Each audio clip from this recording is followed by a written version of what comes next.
Shalom dan selamat pagi. Puji Tuhan untuk ruang dan masa ini di mana kita dapat bertemu kembali, beribadah bersama-sama secara online, memuji dan menyembah Tuhan.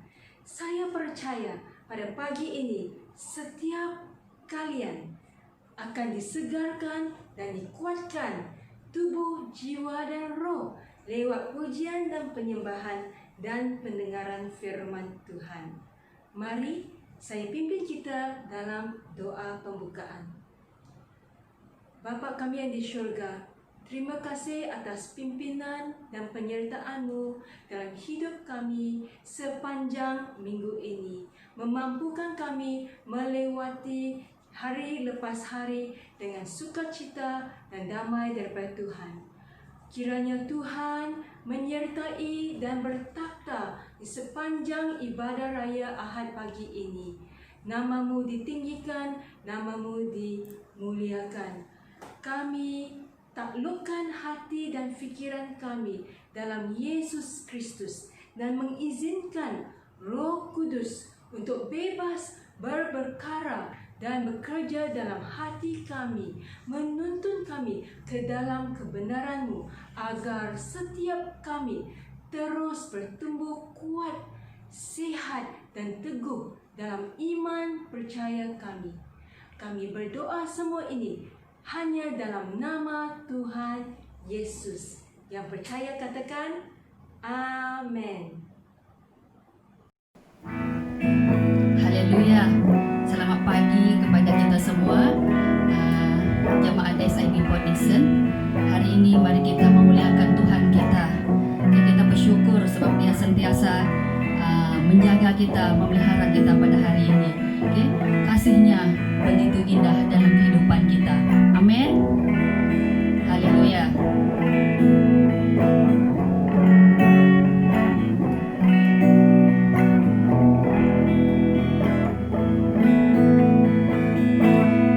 Begitu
kedua kalinya. Haleluya. Haleluya Yesus. Haleluya Kudus. Terima kasih Tuhan. Haleluya ya Bapa. Haleluya Yesus. Terima kasih Tuhan. Mari kita terus menyembah Dia, bahwa Dia adalah kebenaran kita, bahwa Dia adalah Allah kita yang menjaga kita.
Shalom dan selamat pagi semua.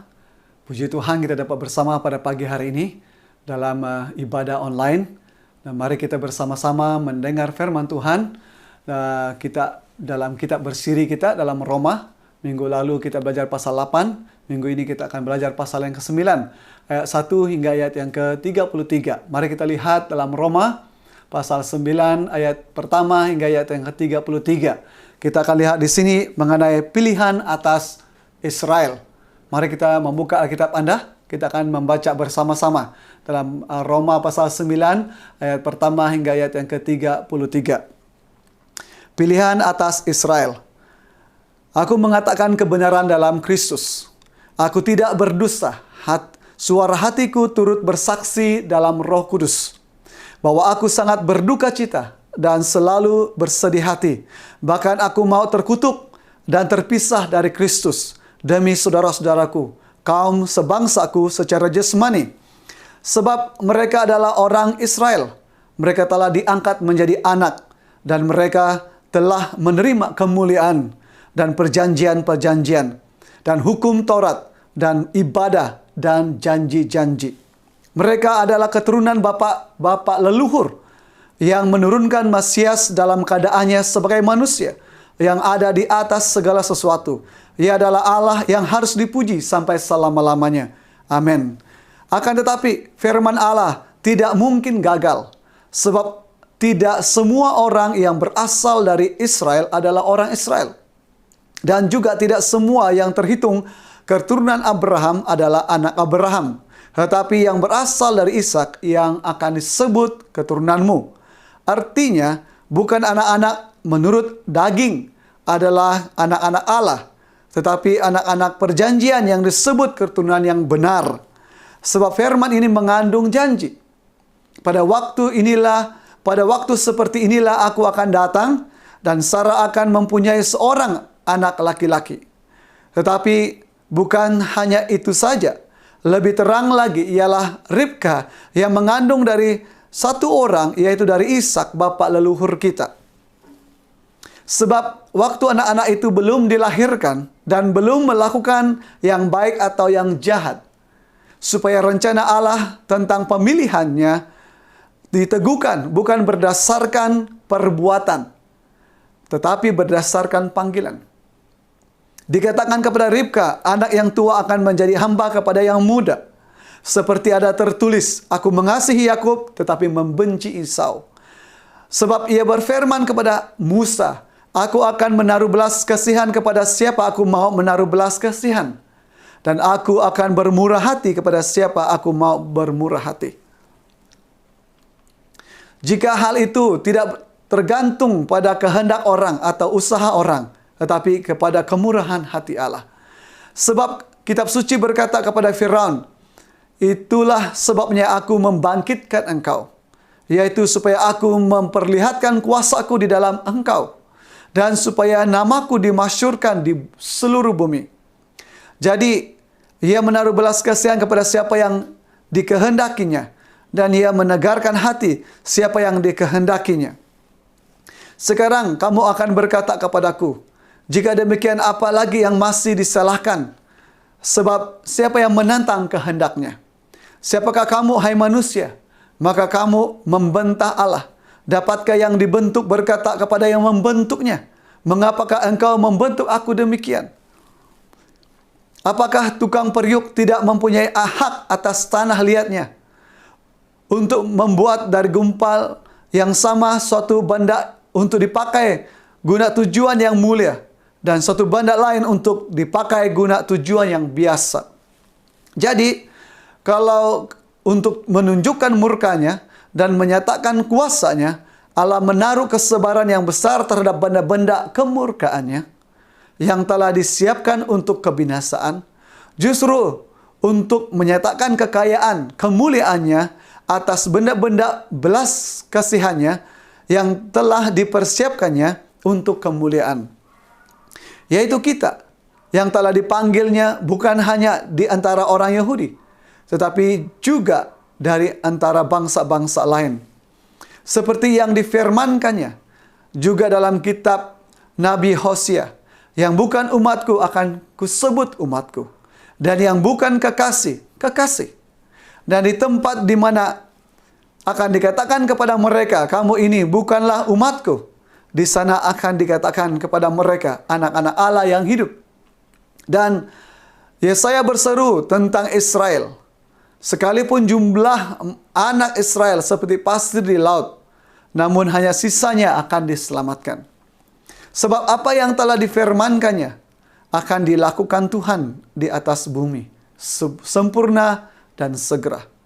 Dan seperti yang dikatakan Yesaya sebelumnya, seandainya Tuhan semesta alam tidak meninggalkan pada kita keturunan, kita sudah menjadi seperti Sodom dan sama seperti Gomora. Jika demikian, apakah yang hendak kita katakan? Ini, bahwa bangsa-bangsa lain yang tidak mengejar kebenaran telah beroleh kebenaran, yaitu kebenaran karena iman. Tetapi bahwa Israel sungguh pun mengajar hukum yang akan mendatangkan kebenaran, tidaklah sampai kepada hukum itu. Mengapa tidak? Karena Israel mengajarnya bukan karena iman, tetapi karena perbuatan. Mereka tersandung pada batu sandungan, seperti ada tertulis, sesungguhnya aku meletakkan di Sion sebuah batu sentuhan dan sebuah batu sandungan, dan siapa yang percaya kepadanya tidak akan dipermalukan. Mari kita berdoa. Bapa kami yang di sorga, kami ingin belajar kebenaran firman-Mu. Berbicaralah, berkata-katalah kepada kami. Kami berdoa agar Roh Kudus-Mu menolong kami, Tuhan, menjadi guru agung untuk kami mengerti, memahami firman-Mu. Urapi hamba-Mu untuk berkata-kata akan kebenaran-Mu, sehingga kebenaran-Mu menjadi hidup buat kami sekalian. Kami mau mendengar firman-Mu. Dalam nama Tuhan Yesus kami berdoa. Amin. Nah saudara, pada pagi hari ini kita akan belajar firman Tuhan daripada kitab Roma ini. Kebenaran-kebenaran firman Tuhan. Kebenaran-kebenaran firman Tuhan. Nah, tema kita adalah hidup dalam kebenaran. Nah, apakah kebenaran-kebenaran firman Tuhan? Ada 3 kebenaran firman Tuhan yang ingin saya kongsikan bersama pada pagi hari ini, yang kita akan pelajari bersama-sama. Ada 3 bahagian yang saya mau kita mengerti, memahami, dan saya rindu supaya firman Tuhan ini berbicara buat kita. Yang pertama adalah ayat yang pertama hingga ayat yang ke-5 berbicara kepada kita. Hati Paulus sedih terhadap bangsanya. Hati Paulus sedih terhadap bangsanya. Kebenaran pertama yang kita dapat lihat di sini, hati Paulus sedih terhadap bangsanya. Apakah yang kita akan lihat bersama di sini mengenai hati Paulus sedih terhadap bangsanya? Ayat yang pertama, aku mengatakan kebenaran dalam Kristus. Paulus mengatakan kebenaran dalam Kristus. Aku tidak berdosa. Paulus tidak berdosa atau berbohong. Suara hatiku turut bersaksi dalam Roh Kudus. Berarti Paulus ingin memberitahu kita kebenaran yang pertama. Hatinya sedih. Dan apa yang dia katakan ini bukan daripada hanya ilusinya sendiri, hanya keinginannya sendiri, tapi memang daripada Roh Kudus sendiri berbicara dalam hidupnya. Dia katakan bahwa aku sangat berduka cita dan selalu bersedih hati. Dia berduka cita dan bersedih hati. Kenapa? Paulus berduka cita dan bersedih hati. Bahkan aku mau terkutuk. Terkutuk maksudnya dikutuki.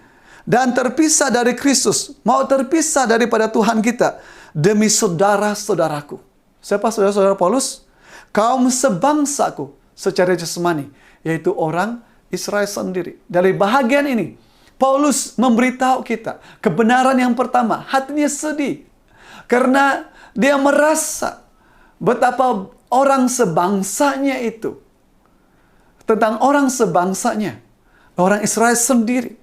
Mengapa? Ayat 4, sebab mereka adalah orang Israel, mereka telah diangkat menjadi anak Israel. Orang Israel itu adalah pilihan Allah.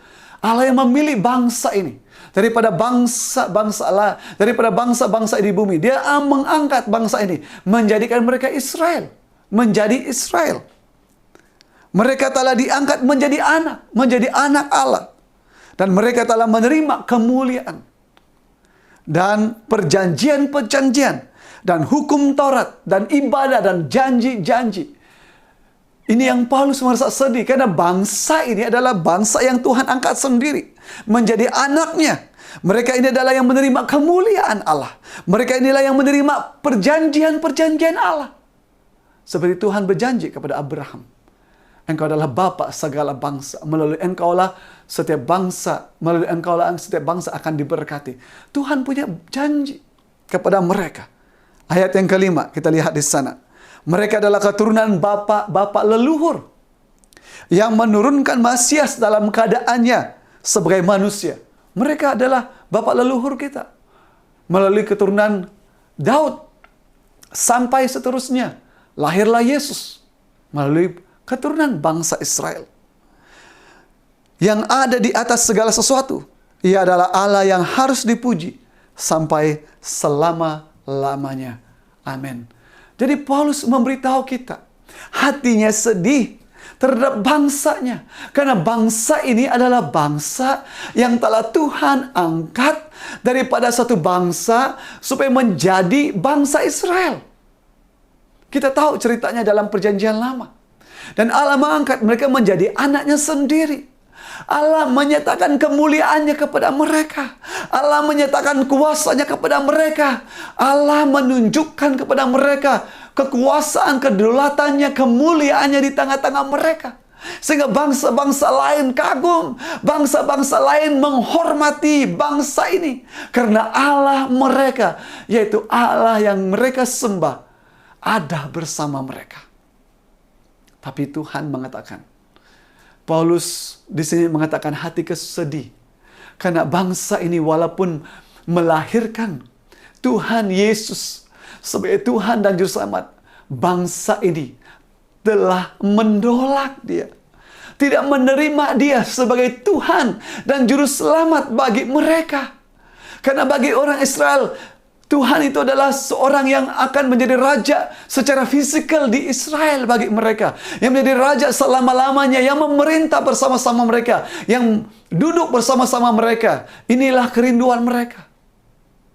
Tapi firman Tuhan sudah mengatakan, sudah menubuatkan tentang kelahiran Mesias ini, tentang kelahiran Yesus di tengah-tengah mereka. Walaupun mereka tahu, kata Paulus, tapi mereka sendiri menolaknya. Inilah yang menjadi kesedihan hati Paulus. Dia sedih. Dia seakan-akan mau terpisah daripada Tuhan, terkutuk untuk bangsanya. Dia seakan-akan kalau boleh jauhkan saya daripada Tuhan karena bangsanya. Karena melalui bangsa inilah Tuhan kita lahir. Paulus katakan sedemikian. Saudara yang dikasihi, apakah hubung kait kebenaran ini buat kita pada pagi hari ini? Di sini saya rindu mengajak saudara dan saya, mari seperti Paulus, dia rasa sedih, rasa begitu sedih hatinya untuk bangsanya. Mari juga saudara dan saudari saya mencabar saudara. Mari kita sedih untuk bangsa kita yang masih belum mendengar, yang masih belum mau percaya, yang masih lagi jauh dari Tuhan. Apalagi kalau mereka mau menolak, mau meninggalkan Tuhan yang memang adalah keselamatan bagi setiap orang. Mari saudara, kita ada kerinduan, ada kehausan untuk mereka. Hati Paulus sedih untuk bangsanya, supaya mereka ini diselamatkan, menerima Tuhan dalam hidup mereka, supaya mereka bersama-sama dapat kembali kepada Tuhan di sorga seperti yang Tuhan janjikan. Bagian pertama ini, hati Paulus sedih terhadap bangsanya. Inilah kebenaran yang pertama yang saya ingin kita bersama-sama koreksi diri kita. Mari kita, saudara, seperti hati Paulus, sedih untuk bangsa-bangsa kita yang menolak Tuhan. Sedih untuk bangsa yang tidak mau percaya Tuhan. Mari kita berdoa bagi mereka. Mari kita membawa, saudara, mereka dalam tangan Tuhan, supaya Tuhan dapat menjamah mereka, supaya mereka dapat menerima Tuhan sebagai Tuhan dan Juru Selamat. Poin yang kedua, saudara. Poin yang kedua, rencana Tuhan sebelum kita dilahirkan.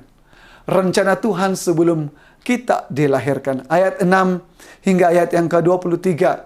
kita akan melihat di sini beberapa bahagian ayat ini.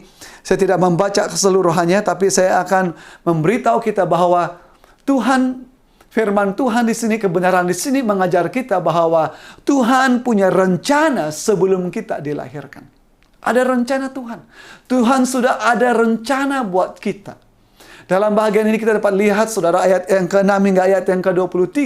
Ada banyak contoh-contoh yang Tuhan beritahukan kepada kita tentang bahagian ini. Bahwa Allah punya rencana sebelum kita dijadikan. Tuhan sudah memilih. Ini adalah mengenai pilihan Allah. Mengenai memilih menjadi umatnya. Menjadi umat pilihannya yang dia pakai menjadi saluran berkat bagi bangsa-bangsa.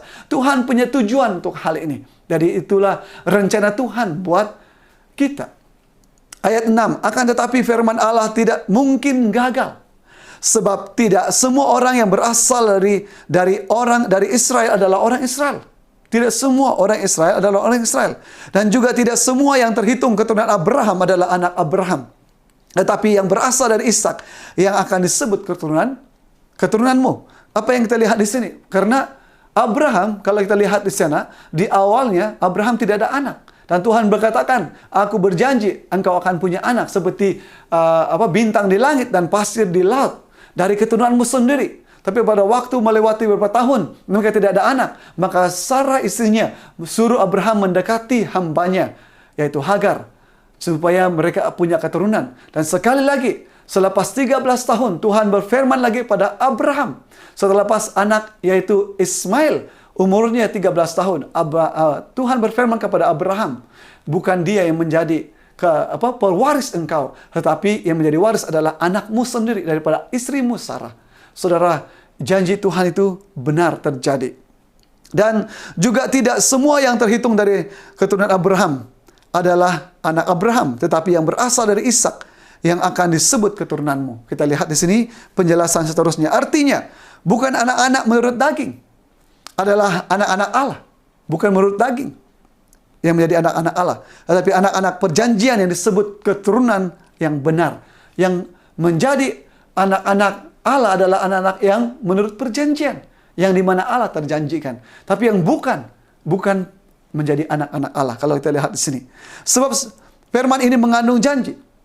Pada waktu seperti inilah aku akan datang dan Sarah akan mempunyai seorang anak laki-laki. Itu yang ini adalah mengenai Abraham bertemu dengan Tuhan kedua kalinya, dan Tuhan memberitahu kepada Abraham, sama seperti hari ini, istrimu Sarah akan melahirkan anak, yaitu Ishak.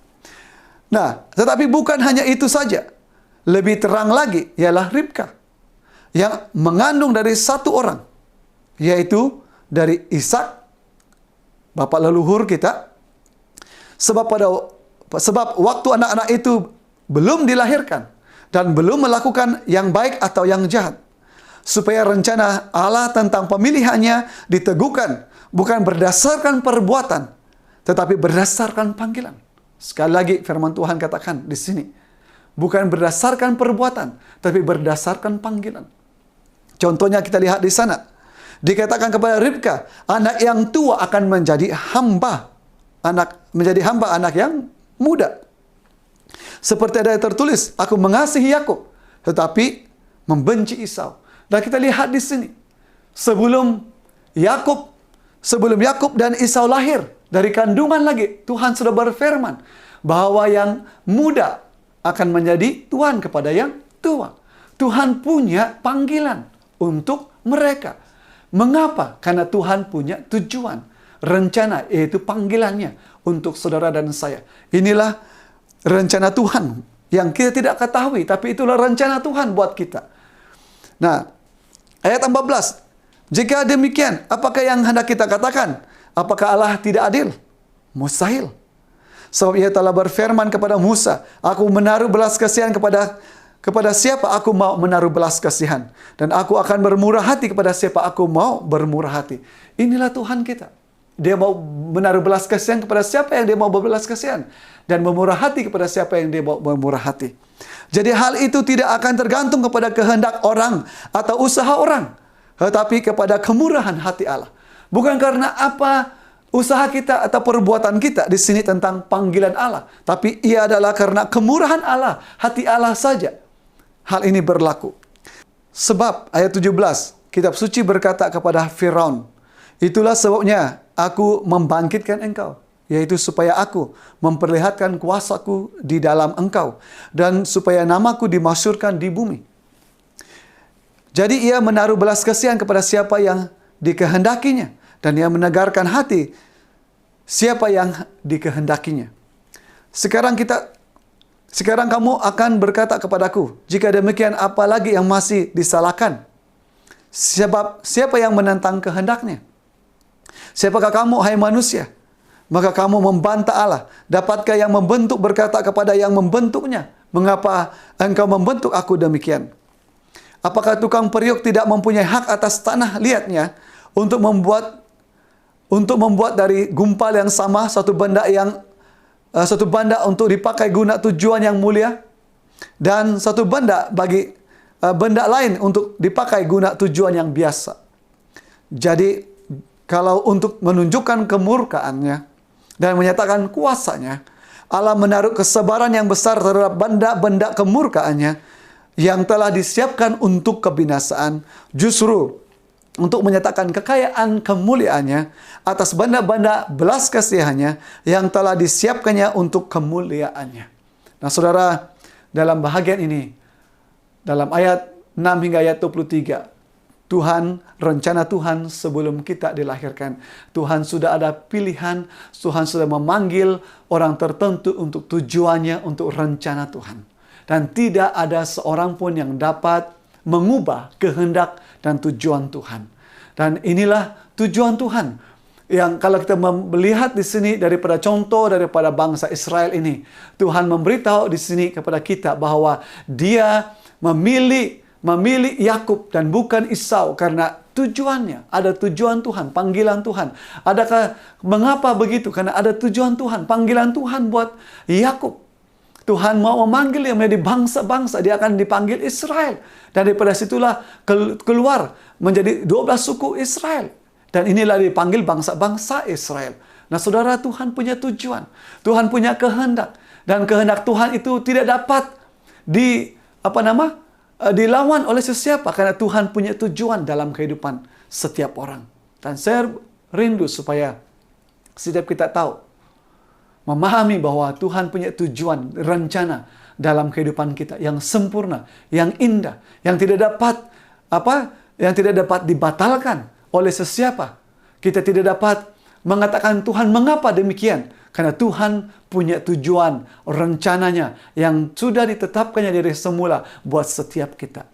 Nah, poin yang ketiga yang kita akan pelajari bersama, kebenaran yang kita akan pelajari bersama adalah keselamatan bagi bangsa-bangsa lain.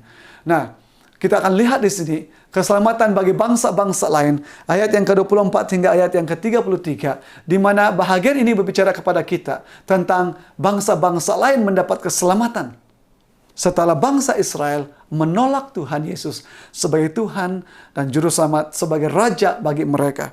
Ayat 24, yaitu kita yang telah dipanggilnya bukan hanya dari antara orang Yahudi, jelas ayat ini, tetapi juga dari antara bangsa-bangsa lain.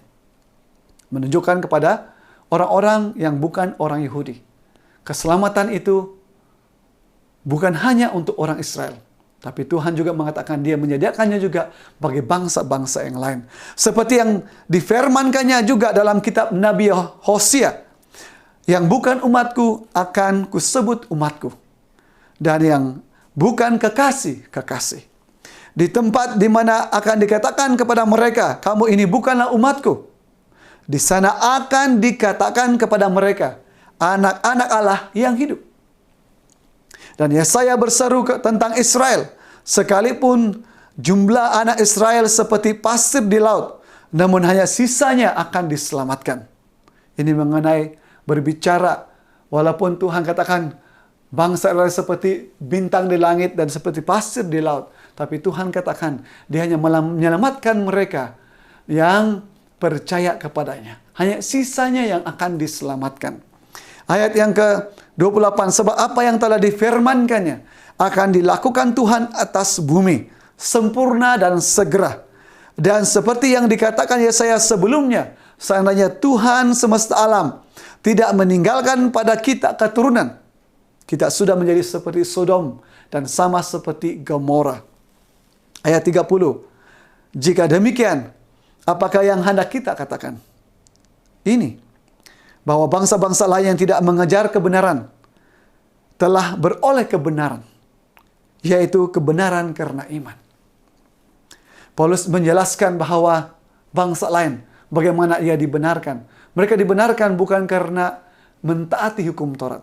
Mereka dibenarkan karena mereka percaya dengan iman bahwa Yesus Kristus adalah Tuhan yang telah datang ke dunia menjadi penyelamat, menjadi penebus dosa manusia. Itulah diselamatkan karena iman. Tetapi bahwa Israel sungguh pun mengajar hukum yang mendatangkan kebenaran, yaitu hukum Taurat, tidaklah sampai kepada hukum itu. Mengapa tidak? Kenapa mereka tidak sampai? Karena Israel mengajarnya bukan karena iman. Mereka tidak kejarnya menggunakan iman percaya. Jadi, dengan apa? Tetapi karena perbuatan. Mereka berusaha mendapatkan pembenaran itu melalui usaha mereka. Melalui perbuatan mereka. Mereka tersandung pada batu sandungan. Seperti ada tertulis, sesungguhnya aku meletakkan di Sion sebuah batu sentuhan dan sebuah batu sandungan, dan siapa yang percaya kepadanya tidak akan dipermalukan. Nah, di sini bagian yang terakhir kita melihat di sini bahwa ini yang terjadi, keselamatan bagi bangsa-bangsa lain. Kenapa? Sebab keselamatan bagi bangsa lain ini terjadi, kata Paulus di sini, kata firman Tuhan, karena iman percaya mereka akan Yesus Kristus yang telah datang ke dunia ini, yang akan datang menjadi penyelamat, yang menebus manusia daripada dosa, dan yang memberi hidup kekal kepada mereka. Tidak seperti bangsa Israel. Mereka masih tetap berpegang kepada hukum Taurat. Mereka masih berusaha mendapatkan keselamatan melalui perbuatan mereka, melalui usaha mereka. Tapi Paulus katakan, keselamatan itu terjadi bukan lagi karena usaha dan perbuatan kita, tetapi karena apa? Karena iman kita kepada Yesus Kristus sebagai Tuhan dan Juru Selamat pribadi kita. Pada pagi hari ini, saya rindu saudara, supaya kebenaran ini dapat berbicara kepada Anda dan saya. Ada 3 kebenaran yang kita pelajari bersama dalam bagian pasal 9 ini, yaitu kebenaran firman Tuhan, yaitu pertama, hati Paulus sangat sedih terhadap bangsanya. Yang kedua, kita dapat melihat rencana Tuhan sebelum kita dilahirkan. Tuhan punya rencana sebelum kita dilahirkan. Tuhan punya panggilan buat sesiapa. Dia punya tujuan tertentu untuk kita, untuk bangsa Israel secara khususnya. Dia punya tujuan. Tidak ada seorang yang dapat menafikan atau dapat meniadakannya, karena Tuhan memang punya tujuan. Yang terakhir, kebenarannya adalah karena imanlah kita bangsa-bangsa lain dapat diselamatkan. Kesimpulan pada pagi hari ini, adakah hati kita merindukan keselamatan bangsa-bangsa yang masih jauh daripada Tuhan? Karena apa yang saya sebut di sini, kenapa saudara? Karena keselamatan sudah datang kepada kita. Keselamatan sudah ada di tengah-tengah kita. Seperti kata Paulus, dia sudah ada.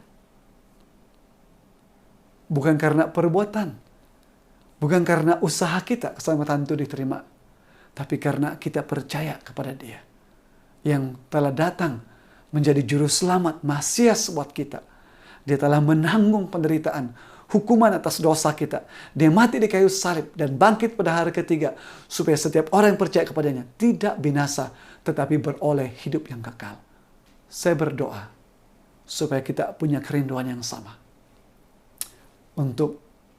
supaya berita keselamatan ini dapat menjangkau bangsa kita, bangsa-bangsa yang ada di sekitar kita.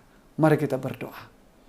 Bapa kami yang di sorga, dalam nama Tuhan Yesus, Tuhan yang hidup, Tuhan yang mengasihi kami, Tuhan yang punya rencana dan tujuan buat kami. Terima kasih Tuhan, karena telah menyelamatkan kami dan memberikan kami hidup dan memberikan kami keselamatan. Bapak, kami tidak hanya merindukan keselamatan untuk kami sendiri, tapi kami berdoa supaya kami juga merindukan supaya bangsa-bangsa dan bangsa kami sendiri diselamatkan oleh Engkau. Bapa, berbicaralah buat kami. Jamah kami Tuhan yang telah menerima Engkau sebagai Tuhan dan Juru Selamat. Beri kami hati untuk merindukan jiwa-jiwa yang masih jauh daripada Tuhan. Dan kuatkan kami Tuhan, agar kami punya kerinduan untuk memberitakan Injil-Mu kepada mereka. Supaya Tuhan, iman kami terus teguh, kuat berdiri atas keselamatan yang telah Tuhan berikan kepada kami. Terima kasih buat firman-Mu Bapa. Kami terima dengan penuh ucapan syukur. Dalam nama Tuhan Yesus kami berdoa. Yang percaya katakan, amin. Amin.